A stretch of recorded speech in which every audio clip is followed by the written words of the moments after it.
friends, people who are tuning in to have watched me putting together Leader 1 here.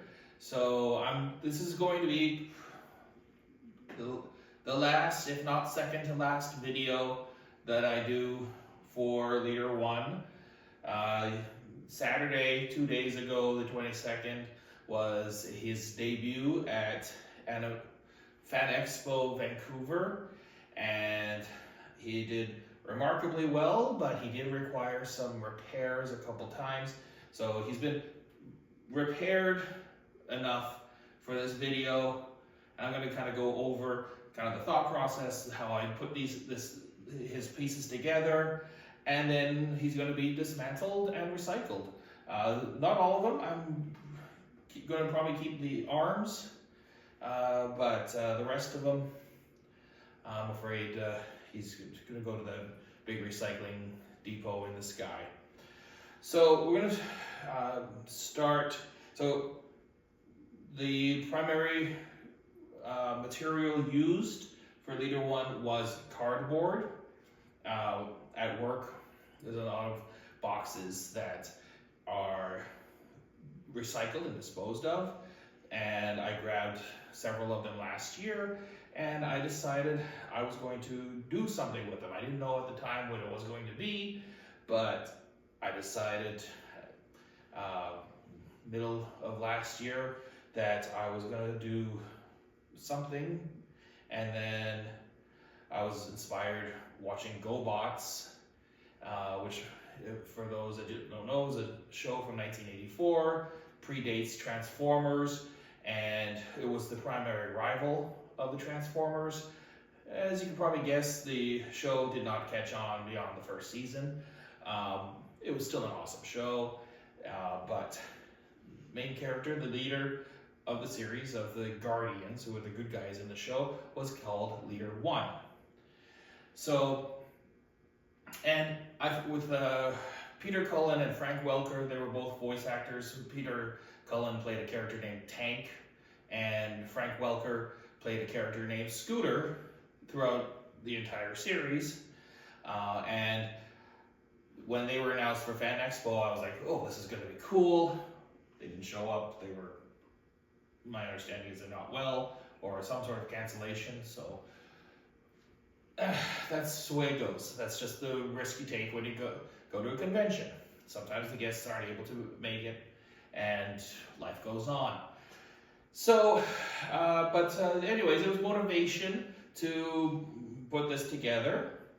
So I started off, the main thing was starting off with the body, the main body, so that I had a basis for the rest of the parts.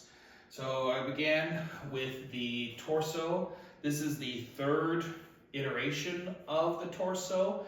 I actually started off with the neck around here and trying to get that all fitted together so that I could, the idea was that the parts could be taken apart and transported in my car, which, if you know, is a Toyota Yaris hatchback, and it did remarkably well, but it doesn't have a whole lot of cargo space. So I began with the torso and building it out so that I could fit in there.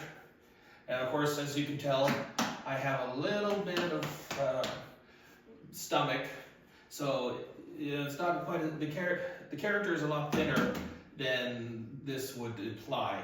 So as I was working, I had different ways that I was trying to make myself fit. I still fit. Not quite where I would like to have been, but we'll get there, maybe next year. So I had a couple of different ways I wanted to put this together. Styrofoam, cardboard, toilet rolls, paper towels, rolls, all sorts of things. But main body, as I said, cardboard. The front end here, I used a couple of, ultimately I think I used six pop bottles So sparkling water, the generic pop bottles have a very flat shape compared to like the Coke bottles. So it was really perfect. So you can see there's 1, 2, 3 of these bottles glued together. The one on the bottom, I kept the top of it and cut off the bottom, and I just glued them together. There's a little cardboard circle here. These two here sides, the air intakes when he's in plane mode. There's cardboard as well with a little foil sticky part. I can't think of the name right now. The vinyl, sticky vinyl was what I used. For the shoulders, I put on put a dowel, stuck it through to make the illusion of the shoulders. Toilet rolls painted gray. It's all gray. He's gray. He's a very gray character. And when I put those on, those actually worked quite perfectly to prevent the dowel from sliding too far to the left or to the right. And it held up quite well, to be honest. And on the back side, there's another 2 bottles, 2.5 bottles, some cardboard in the back, and a foam cone on the bottom, and of course painted to look like a cockpit, because he transforms into a jet, well, converts. He's not a transformer, he's a Gobot, so he converts instead of transforms. Which all makes sense if you watch the show.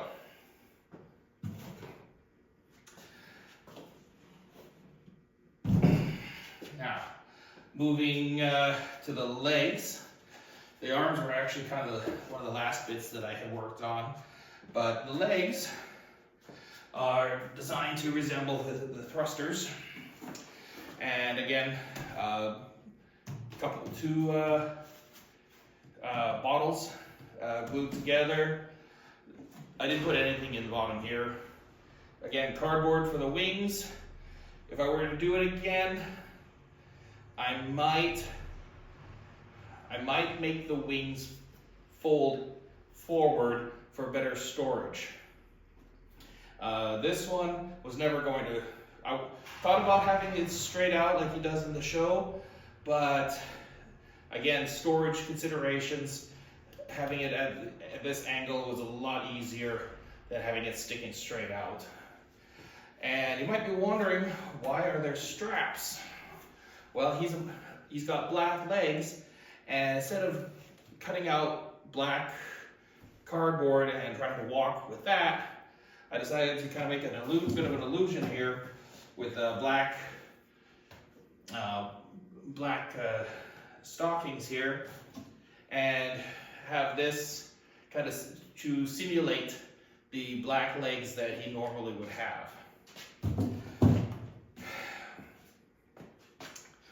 The waist. This was where it kind of got a little interesting, because how do you put on a cardboard waist? Well, I decided I would go with suspenders. And during the day, the convention, there's actually suspender strap across the front. There was a second one in the back. That's disappeared. Yeah. So this was where this and the legs required some emergency assistance at the help at the hospital, the cosplay hospital at the convention, which I highly recommend. So we're going to be putting this on in a moment, but when I was designing this, again, I was trying to design this so that I could get out of the suit so that I can go to the bathroom, sit down in the car, easy transportation. So there were two ways that I got into this. So the first, the better way, honestly, was this was my right leg, because I had this flap here and it's strapped in really easily. And the other one, my left leg, I didn't use the flap, and instead I did the Velcro like this, and both sides open up. This one was the harder one because it required me to bend down, and that's a lot harder to do when you're by yourself. So we're going to actually go through how I put this costume together. So Sarah, I'm going to need your help over here, please.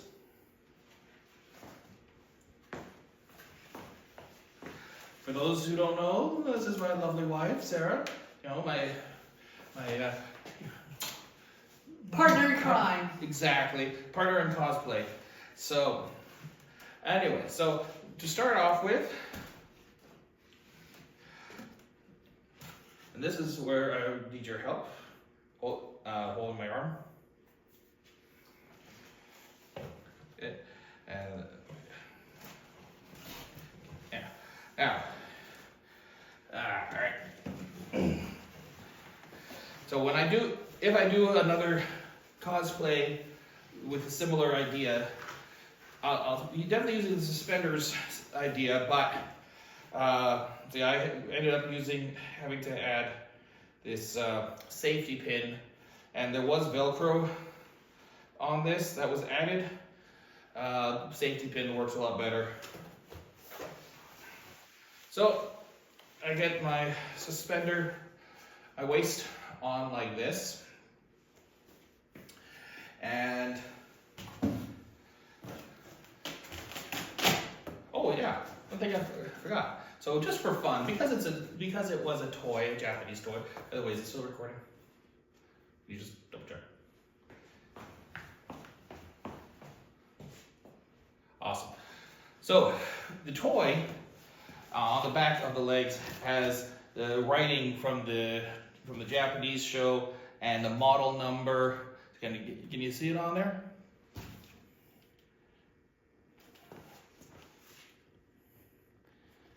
Not really? No extra light. Oh well. Anyways, it was kind of a little Easter egg for anybody who might actually have known the show and had the toys. So what I did for this one, see, this part comes together quite nicely. This one, this is where I'm going to need your help, sir. So I can get it closed, but this strap here, the bottom one,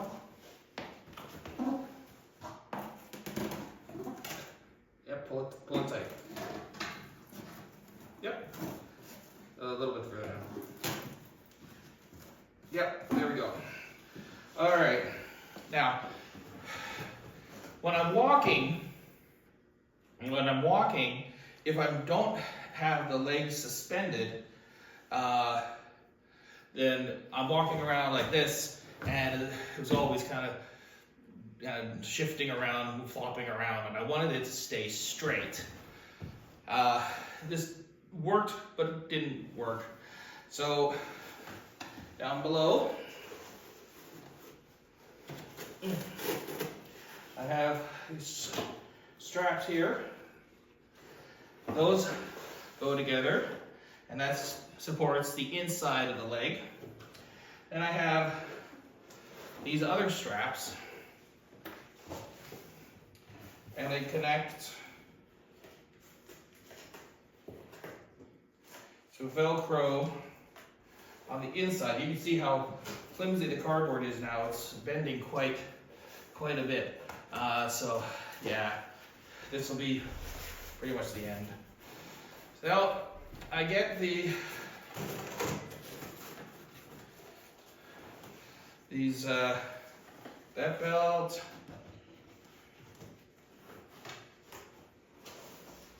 And I might need your help. Right here, yeah. Sir? Just reach in there on the other side. On the top? On the top side. Yeah. Push that the Velcro together. Yeah. There we go. It's not going to last for long, unfortunately. See?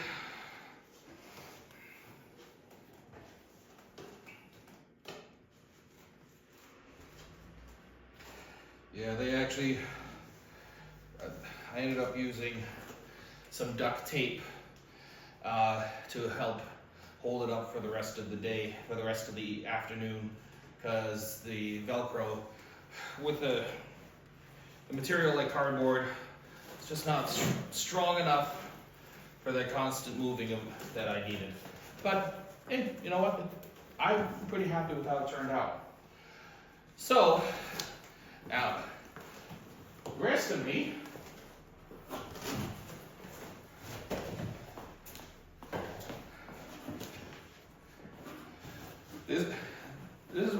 I had a lot of fun with this whole thing, I can tell you. So, for the arms, I really wanted to capture the toy and the show. So, I wanted to make sure it had a little bit of oomph. So I actually gave it lasers. Pew, pew, pew. Does it show up? Kind of, yeah. So what you see is that here there's a battery pack. Battery pack is connected to some fairy lights. Fairy lights are inside a little display unit that I got at Michael's for about $6, and it's two pieces that fit together, and around the inside of the hand, this simulates the hand. I put the same reflective vinyl that's on here, I put inside of here. And in the back end, there's a mirror that's attached to some cardboard that helps to give it the extra light that I was looking for. And when I'm done, after I'm finished, I'm going to pull it out and show it to you guys. So, next thing, how do I get in this thing? Well, this is where I started learning some new issues. So, as you can see, he just kind of flips up.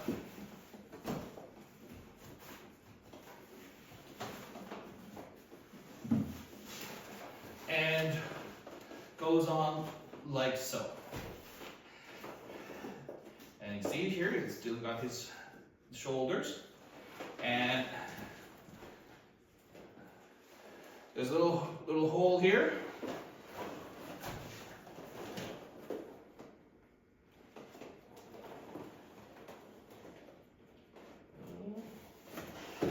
Little hole there. So that allowed me to walk around. A couple things I found was I should have put Velcro straps on the back side to Velcro the back, because as you can see, it kind of bends, flaps outwards. Does it do that? Does it look like it's flapping out, sticking outward? Mm-hmm. So there's a lot of weight on the front end. So during the day, I was constantly pulling his front end back. But you can see right here, sliding forward. So for iteration 2, if I were to do this again, or a future cosplay made out of cardboard, what I'll do is I'll have some Velcro on the back side that attaches to this side, to help hold it all together and give myself that extra strength that I would need so that I'm not constantly pulling it up like this. Now, another thing, I should have, and I had thought about doing this, but I thought, no, I wouldn't need it. I should have put a door on the outside or the back side to open it up, so that when I put this through, I could put a dowel or something to prevent this from sliding off. Yes? Is the number still going? Okay, good.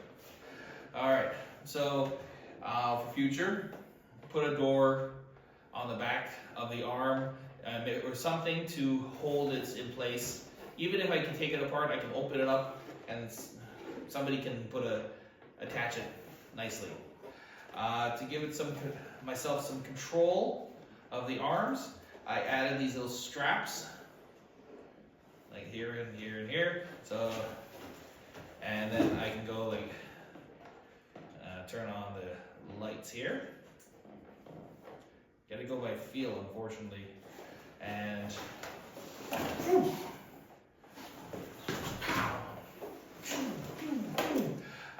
I had thought about making the arms bendable, but I thought that might be a little outside of my engineering skills. And I thought it was not in line with the character's toy. And given my limited engineering experience and putting this together, making it up as I go, I just thought I'd go with simple rather than engineering prowess. But you know, like I said, I'm pretty happy with how this turned out. So anyways, I'm going to turn it around now.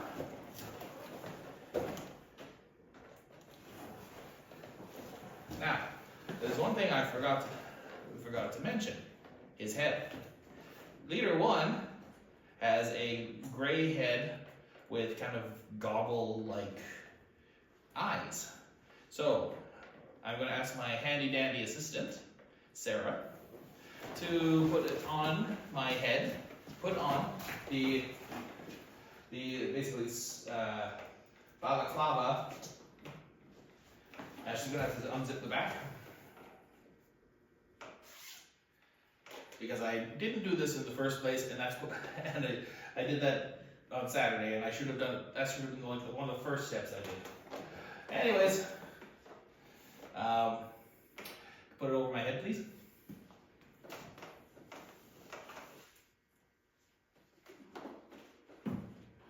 Alright, all the way down, make sure my mouth is out, and I push up on my glasses. Okay.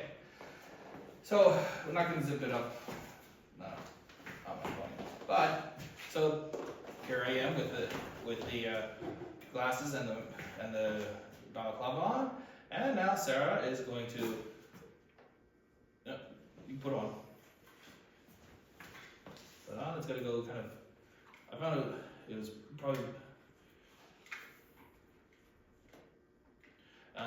best to go into the sides of the mask. It's not going to slide. Go through the. He's got this silly. So you put the arms through here. That one, and on the other side. If I were to do this again, I might look more for goggles that have a strap. There we go.